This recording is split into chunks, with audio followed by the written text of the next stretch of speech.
ધર્મ પરિવર્તનને લઈને કથાકાર મોરારી બાપુએ મોટું નિવેદન આપતા કહ્યું કે સરકાર, કલેક્ટર, સાંસદોનું સ્થાનિકોનું કોઈ સાંભળતું નથી. કેટલો બધો અત્યાચાર થઈ રહ્યો છે અહીંયા આ ભૂમિ ઉપર. એક વિડીયો મને બતાવ્યો કે એક સનાતન ધર્મી યુવક, એક ભાઈ સનાતન ધર્મનું એક નાનકડું મંદિર કે જે કંઈ હોય એને બચાવવા માટે, એની સુરક્ષા માટે પ્રયત્ન કરે છે અને એને બધું ટોળું ભેગું થઈને જે મારપીટ કરે છે. ધર્મ આવું શીખવે છે. મેં પૂછ્યું કે તમે આના માટે સવિનય વિરોધ કરો છો, કાનૂની પગલાં જે કંઈ? તો કે અમે કોર્ટમાં જઈએ છીએ. તમારા નેતાઓને પૂછો છો, તમારા ધારાસભ્યોને, સાંસદોને? તો કે બધા જ એ ધર્મના છે, કોઈ અમારું સાંભળતું નથી. જલારામ બાપા વિવાદ પર રમેશ ઓઝાએ મૌન તોડતા કહ્યું, બધા સંપ્રદાયો સનાતનની સમૃદ્ધિ છે, કોઈને પણ નીચા દેખાડવા ન જોઈએ. અને ગુણાતીતાનંદ સ્વામી પધારે પણ ખરા, એ પ્રસાદ પણ લે. અને સ્વાભાવિક રીતે બ્રાહ્મણ દયા પ્રભુની કરવા જાય ને અને કોક આમ ચપટી લોટ આપે, એના બોઘરામાં નાખે, તોય બ્રાહ્મણ સ્વસ્તિ કહીને આશીર્વાદ આપે છે. સાધુ તમારે ત્યાં આવે એટલે એ કાંઈ મફતનો રોટલો ખાઈને જાય નહીં, એ તો આશીર્વાદ આપવાના જ. પણ જલારામ બાપાએ એ ભાવ જે પ્રગટ કર્યો ગુણાતીતાનંદ સ્વામી પ્રત્યે, એમાં જલારામ બાપાનો ભાવ, એક ગૃહસ્થ સાધુ પુરુષનો ભાવ પણ પ્રગટ થાય. પરસ્પરમ ભાવયંતઃ. આપણે હું કામ વિવાદ કરીએ છીએ ખબર નહીં. ચોપડા હાચા લખજો, હાચા લખજો. ઇતિહાસ છે, ઇતિહાસ છે, એ હાવ સાચી વાત, પણ એક ઐતિહાસિક તથ્ય હોય છે અને એક એની પાછળનું સત્ય હોય છે. લાગે છે રાજ્યમાં શિક્ષિત બેરોજગારીનો દર વધી રહ્યો છે. વર્ષ 2024માં શિક્ષિત બેરોજગારોને સરકારી નોકરી નથી મળી. ગૃહમાં ચર્ચા દરમિયાન કોંગ્રેસના ધારાસભ્ય કિરીટ પટેલે શિક્ષિત બેરોજગારીને લઈને સવાલ કર્યો હતો, જેનો જવાબ સરકારે આપ્યો. સવાલના જવાબ આપતા સરકારે 2024ના આંકડા રજૂ કર્યા હતા અને કહ્યું, વર્ષ 2024માં શિક્ષિત બેરોજગારોને સરકારી નોકરી નથી મળી. વિનિમય કચેરીમાં નોંધાવેલા બેરોજગારોને નોકરી નથી મળી. જ્યારે સાબરકાંઠા અને મહેસાણા જિલ્લાના 13,922 શિક્ષિત બેરોજગાર છે. 13,922માંથી એક પણ બેરોજગારને સરકારી નોકરી નથી મળી શકી. તો ભરતી મેળામાં મહેસાણાના 7,000 જેટલા અને સાબરકાંઠાના 3,000 જેટલા શિક્ષિત અને અર્ધશિક્ષિતને જ ખાનગી નોકરી મળી શકી છે. એક સમયના કોંગ્રેસના નેતા અર્જુન મોઢવાડિયાએ વિધાનસભામાં રાહુલ ગાંધી પર નિશાન તાક્યું. કહ્યું, મેં 12 વર્ષ પહેલા પણ આ ભાષણ સાંભળ્યું હતું અને અત્યારે પણ આ જ ભાષણ આપે છે. રાહુલ ગાંધીનું નામ લીધા વગર અર્જુન મોઢવાડિયાએ કહ્યું કે દિલ્હીના નેતાને ગધેડા અને ઘોડામાં પણ ખબર નથી. દિલ્હીના એ નેતાને વારસામાં પાર્ટી મળી છે. ગુજરાતમાં આવીને રેસના ઘોડા અને વરઘોડાના ઘોડાની વાત કરે છે. ઘોડાના ઘોડા અને રેસના ઘોડા કોણ છે એને અલગ અલગ કરવા જોઈએ.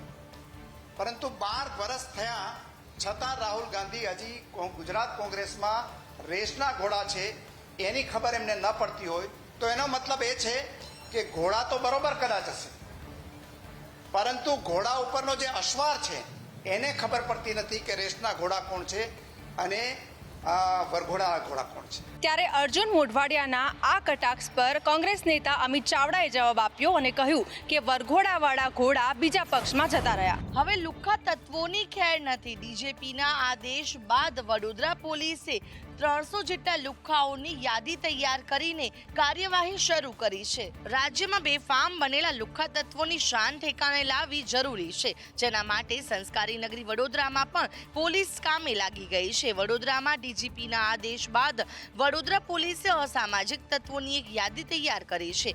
વડોદરા પોલીસ ઝોન 2 દ્વારા 300 અસામાજિક તત્વો સામે કાર્યવાહી કરવામાં આવી છે. તો 6 પોલીસ મથકોમાં હિસ્ટ્રી સ્ટીટર અને અન્ય ગુનાઓમાં સંડોવાયેલ તત્વોને પણ પોલીસ નહીં છોડે. પોલીસે આરોપીઓને રાત્રે જ ઉઠાવી લીધા હતા. પોલીસની કાર્યવાહીથી અસામાજિક તત્વોમાં હાલ ફફડાટ ફેલાઈ ગયો છે.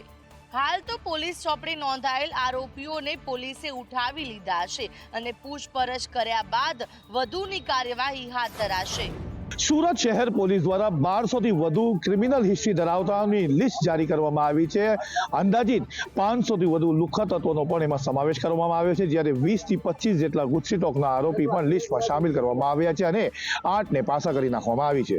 સુરત શહેરમાં આતંક મચાવનાર અસામાજિક તત્વોની યાદી તૈયાર કરી દેવામાં આવી છે. 1200થી વધુ હિસ્ટ્રી શીટર ક્રિમિનલોનું લિસ્ટ તૈયાર કરવામાં આવ્યું છે. 20થી 25 જેટલા ગુસ્સી ટોકના આરોપીઓ પણ આ યાદીમાં સામેલ કરવામાં આવ્યા છે. 500થી વધુ અસામાજિક તત્વોના યાદીમાં નામ લખવામાં આવ્યા છે. 500 લુખ્ખાઓમાંથી 8ને પાસા હેઠળ કાર્યવાહી કરવામાં આવી છે. તો અત્યાર સુધી આ વર્ષમાં 209 આરોપીઓ સામે પાસા હેઠળ સજા કરવામાં આવી છે. હજુ પણ લુખ્ખાઓ અને ટપોરીઓ એક પછી એક નામ સામે આવી રહ્યા છે, જેમના સામે આગામી દિવસોમાં કાર્યવાહી કરવામાં આવશે. કાયદો અને વ્યવસ્થા જળવાઈ રહે તેના માટે ડીજી દ્વારા 100 કલાકનું અલ્ટિમેટમ આપવામાં આવ્યું છે. તેને ધ્યાનમાં રાખીને સુરત શહેર પોલીસે પણ પોતાની કામગીરી શરૂ કરી દીધી છે. ગુજરાતમાં હવે અસામાજિક તત્વોની ખેર નથી. સુરતમાં આરોપી રાહુલના 3 ઘર પર તંત્રએ બુલડોઝર ફેરવી દીધું. રાજ્યમાં જે રીતે અસામાજિક તત્વોની ધાક વધી હતી તેને લઈને ગુજરાતના ડીજીપીએ 100 કલાકનું અલ્ટિમેટમ આપી તમામ ગુંડાઓ પર એક્શન લેવાના આદેશ આપ્યા છે. હાલમાં જ અમદાવાદના વસ્ત્રાલ વિસ્તારમાં આતંક ફેલાવનારા અસામાજિક તત્વોના મકાન પર તંત્રએ બુલડોઝર ફેરવ્યું છે. ત્યારે હવે સુરત પોલીસ પણ એક્શન મોડમાં આવી ગઈ છે અને કુખ્યાત રાહુલના ઘરે પહોંચી તેના ગેરકાયદે ઘર પર હથોડા ઝીંક્યા. ઉધના વિસ્તારમાં આરોપી રાહુલની 3 ગેરકાયદે ખોલી હતી, જેના પર હવે દાદાનું બુલડોઝર ફરી વળ્યું છે. મોટી સંખ્યામાં પોલીસનો બંદોબસ્ત સાથે રાખી પ્રશાસન દ્વારા આ બાંધકામ તોડવાની કામગીરી કરવામાં આવી. પોલીસ પ્રશાસનની આ કામગીરીને જોતા અસામાજિક તત્વોમાં ફફડાટ ફેલાયો છે.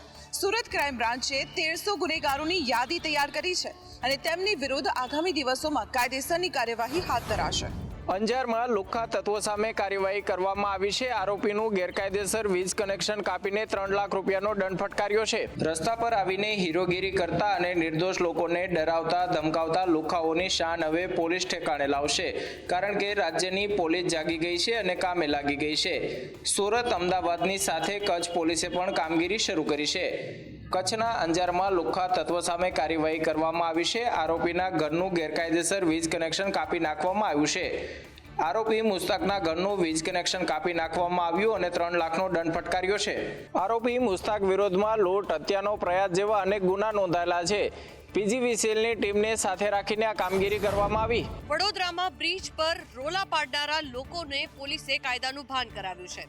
કાન પકડીને લોકોએ માફી માંગી. વડોદરામાં કેટલાક યુવાનો રસ્તા પર ખુરશીઓ નાખી બેસી અને રોલા પાડતા હતા. રસ્તા પર ખુરશીમાં બેસીને તેમણે રીલ પણ બનાવી. જો કે હવે પોલીસે આ લબરમૂછિયાઓની શાન ઠેકાણે લાવી છે.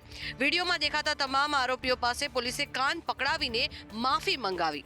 વડોદરાના દાંડિયા બજાર અકોટા બ્રિજ પર રોલા પાડ્યા હતા. બ્રિજ પર ખુરશીઓ પર બેસીને આરોપીઓએ આતંક મચાવ્યો. પોલીસને પડકાર ફેંકનારને ઝડપીને માફી મંગાવવામાં આવી છે.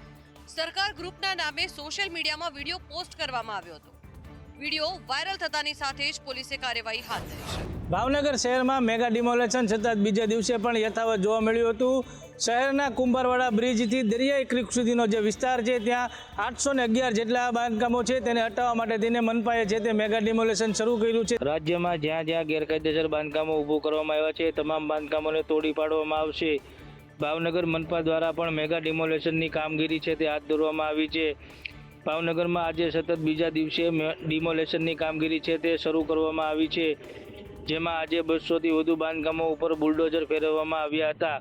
ગઢેચી નદીના શુદ્ધિકરણ માટે મેગા ડિમોલેશન શરૂ કરવામાં આવ્યું છે, જેમાં ગઢેચીના બંને કાંઠે થયેલા ગેરકાયદેસર બાંધકામો દૂર કરીને 850 મીટર જગ્યા ખુલ્લી કરી દેવામાં આવી છે. મનપાએ છે તે 2 વખત નોટિસો આપી હતી, તેમ છતાં યોગ્ય પુરાવો ના મળતા મનપાનું તંત્ર છે તેણે પોલીસને સાથે રાખીને દબાણ હટાવવાની કામગીરી છે તે શરૂ કરી છે. દ્વારકામાં ગરીબોની ઝૂંપડી પર બુલડોઝર ફર્યું. ડિમોલેશનમાં મોટા દબાણકર્તાઓને બાકાત રાખવામાં આવ્યા, જેથી નાના લોકોમાં રોષ વ્યાપ્યો છે. દ્વારકામાં ગરીબોની ઝૂંપડીઓ પર તંત્રએ બુલડોઝર ફેરવીને ગરીબોને ઘર વિહોણા કરી દીધા છે. ત્યારે સ્થાનિકોએ તંત્ર સામે રોષ વ્યક્ત કરતા કહ્યું કે દ્વારકા બસ સ્ટેશનથી રૂપેણ બંદર સુધીના વિસ્તારમાં હાઈવે પર બાંધવામાં આવેલ તમામ ગેરકાયદેસર દબાણો દૂર કરવામાં ક્યારે આવશે? ગરીબ પરિવારો પર દાદાનું બુલડોઝર તો ફર્યું, પરંતુ મોટા માથાના ગેરકાયદેસર સરકારી જમીન પર દબાણ હટાવવાની કામગીરી ક્યારે કરવામાં આવશે? પેલા પાડી નાખો, મોટા મોટા સરપંચના બંગલા બાંધે છે, આ બાજુ ગરીબ બધાય છે, નાના છોકરા છે, અમે બાજુ જાવ જાય, પેલા મકાન પાડી નાખો, પછી અમે ઝૂંપડા પાડી લેવું અમારા. દ્વારકા નગરપાલિકા દ્વારા મોટા માથાઓને છાવરીને નાના માણસોને હેરાન કરવામાં આવી રહ્યા હોવાના સ્થાનિકોએ આક્ષેપ કર્યા છે. બનાસકાંઠામાં ભેળસેળિયા વેપારીઓ સામે કાર્યવાહી કરવામાં આવી તો સાથે જ લાખો રૂપિયાનો દંડ પણ ફટકારવામાં આવ્યો. થોડા પૈસાની લાલચે વેપારીઓ આરોગ્યના સાથે ચેડા કરે છે, ત્યારે બનાસકાંઠામાં ભેળસેળિયા વેપારીઓ સામે કાર્યવાહી કરવામાં આવી છે. દૂધ, ઘી, તેલ અને માવાના સેમ્પલ ફેલ થતા દંડ ફટકારવામાં આવ્યો. પાલનપુર ડીસાના 9 વેપારીએ 47.50 લાખનો દંડ ફટકાર્યો. વિમલ ઓઇલને 9.50 લાખનો દંડ ફટકારવામાં આવ્યો. તો પાલનપુરના સધીમાં ડેરી દૂધના 8 સેમ્પલ ફેલ થતા ડેરીને 8 લાખનો દંડ ફટકારવામાં આવ્યો છે. તો ઘીના સેમ્પલ ફેલ થતા જીતેન્દ્ર ઠક્કરને 6.50 લાખનો દંડ ફટકારવામાં આવ્યો છે.